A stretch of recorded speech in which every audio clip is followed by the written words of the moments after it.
Joining me is the panel, Michael Kroger, former Victorian Liberal President, Steve Conroy, former Labor Senator and Cabinet Minister.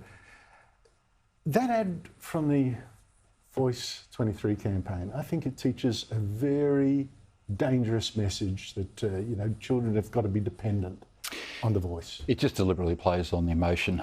Again, no details at all. And Andrew, we've had a voice to Parliament. That's what ATSIC was. ATSIC was set up in 1990 as a voice to Parliament. Lisa Brent wrote about this in 2008. She said it was set up as a voice to Parliament and it was repealed by the Howard government in 2005 with the support of the Labor Party. Albanese voted to repeal ATSIC in 2005, to abolish it. That was a voice to Parliament. No one in this campaign is going into any details about how the voice will make a difference. And they deliberately won't go into those details because they can't show how to make a difference. So every part of their campaign now is about this type of emotion or generalisations. We want to be inclusive, people need to be, listened to, etc., etc. There's no detail whatsoever, and it's one of the reasons why people are going to vote against this, because they're suspicious of a superficial campaign that will not tell people what the voice really means, Andrew. Steve, how can you run an ad like that telling bright young Aboriginal children that they can't live longer and be anything other than the sports star unless there's a voice? How can you do that? Well, I think, Andrew, that statistics actually support the ad. I think, firstly, it's a great ad. It's the best ad we've seen in the campaign so far. And clearly, it's got you two scared. I don't think it's by itself. It's dishonest. I don't think by itself that it's enough to get the voice campaign up. I think there's a lot more work to be done. But if you look at... My question was, stick to my question. The question... Are you seriously saying that without a voice, Sam can't be anything other than a football player? I think... And will be stuck living 10 years I think the reason that the voice has evolved is because that all of the best intentions of every Prime Minister, whether they were Kevin Rudd, Tony Abbott, Malcolm Turnbull, Scott Morrison, and many before him... Can I ask you a third time? Are you seriously thinking failed. Sam can't do anything except be a sports star? Because at the moment, there is a whole bunch of closing the gap targets. And despite the best intentions of the parliaments, the people, the Prime Ministers like Tony Abbott... My question is actually absolutely on point on what you're trying to say. Exactly. That it's failed. Can I ask you all of these... A boy like Sam have failed. A boy like... Well, not all of them.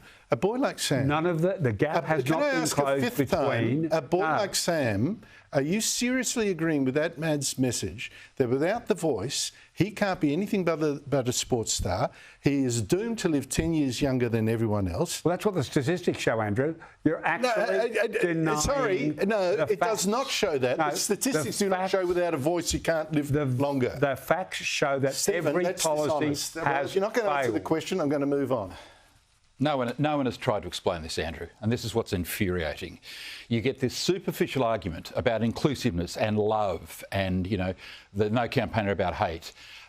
No one can explain why this is different to ATSIC. ATSIC, as I said, an advisory body that went for 15 years. And what were the complaints about ATSIC? That it was an advisory body only and didn't have any power and no one listened to it.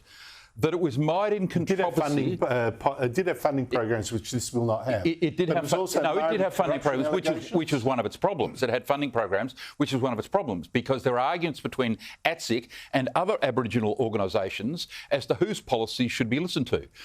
And that had corruption problems and transparency problems. Plus also, it devoted all this money to going over to the UN, pursuing things like treaty and all that, while it did bugger all about domestic violence. And this is one of the key... And this is what's upset so many Australians. Where is the talk amongst all of these ads and all of this campaigning yesterday and all of these rallies and all of the Aboriginal leadership? Where is anyone giving us any detail as to how this is going to solve problems of domestic violence or alcoholism or the lack of work or economic opportunities? Where is any information about that? There's none at all. There's nothing at all, because they know full well that the voice cannot solve those problems. As Dutton says, another Canberra-based body like ATSIC trying to preach from Canberra down to the regions. It's only going to work at a local level. That's why this is not going to work out. What I also haven't heard once is someone saying if there was a voice, that would have been done instead of this. I've not heard one example. Correct.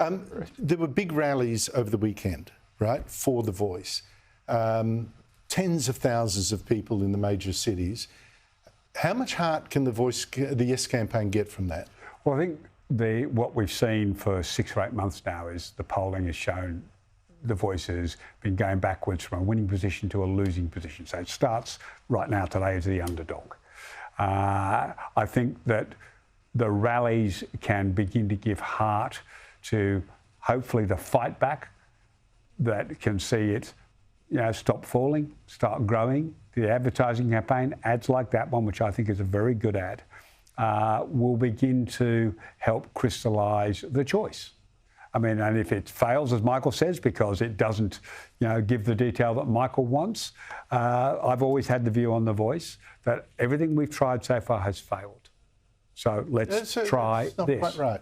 Well, that's not quite right. A lot of Aboriginals in the cities are doing quite well. I think the fundamental problem is that what we've done so far, and The Voice will increase it, is think the real Aboriginal life is out there in the bush. Tony Abbott's measures, instead of Tony Abbott's measures, which he said, let's judge us himself and all the previous prime ministers and current ones. Tony Abbott's measures show that we've not succeeded. So I don't accept you saying that not everything. None of them have closed completely. And some have closed narrowly. Well, I'll give you a reason. All of the current policies. Look at all the treaties around the world. Like in Canada, in America, and the Treaty of Waitangi in New Zealand. There's a life gap there as well. It doesn't happen. What you do if you fetishise, Aborigines got to live in an Aboriginal way out bush, you are not going to get the living standards there that you would in the city if you got yourself a university education, good job in the city. Yeah, but a university with good education in the city, it doesn't about birth rates, about survival rates, about, as Michael said, domestic violence. They're worse in these communities. So we have to try harder in these communities. And if The Voice is the current way that... never produce. If you've got a welfare ghetto in the middle of the outback with no real jobs around it, you are not going to get rich people. Can Albanese tell me how... The National Party exists on the basis that says we're not given a fair go. How is The Voice going to reduce domestic violence? The National Party exists because they say the cities won't give the regions enough money. I think one of the other things we need to do in this country, Andrew, is this. We've been listening to Noel Pearson and Megan Davis and other Aboriginal leadership for a long time now. Perhaps it's time for the debate to move to a younger generation of Aboriginal leaders like Jacinta Price and start listening to her, because the old way of Pearson and co, despite the billions being given to them, their way has failed.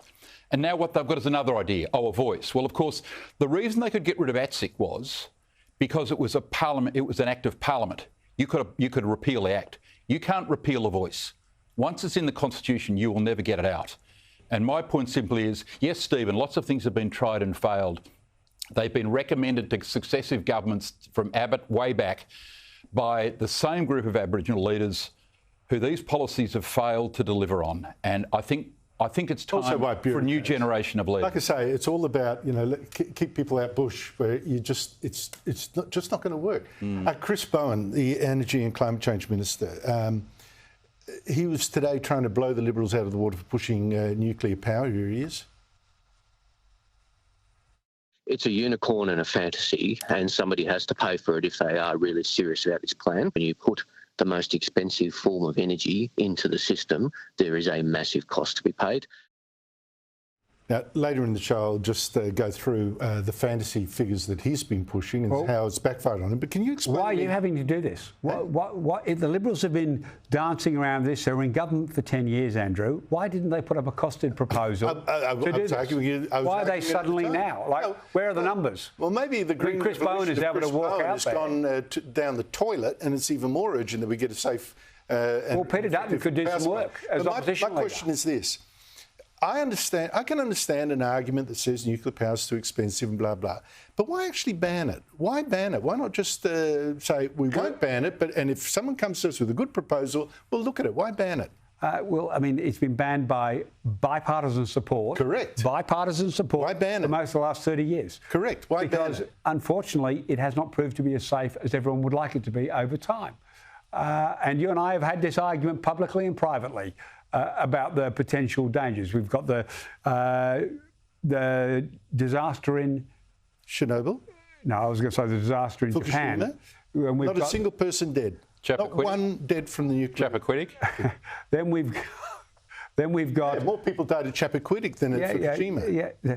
Unfortunately, the people who've got to work there, people who've got to live around it, have to live with the consequences. No one died. Not one. So really, when you see other forms of energy, the people die there too. And it's unfortunate, but this is wildly... The potential calamity... It was banned through a deal done in the Parliament over something else years ago, but it shouldn't be. Listen, in France, they demonstrate against anything in France, as we know. There are 56 nuclear power plants operational in France, producing 70% of France's electricity. There are 93 nuclear power plants operational in the United States of America.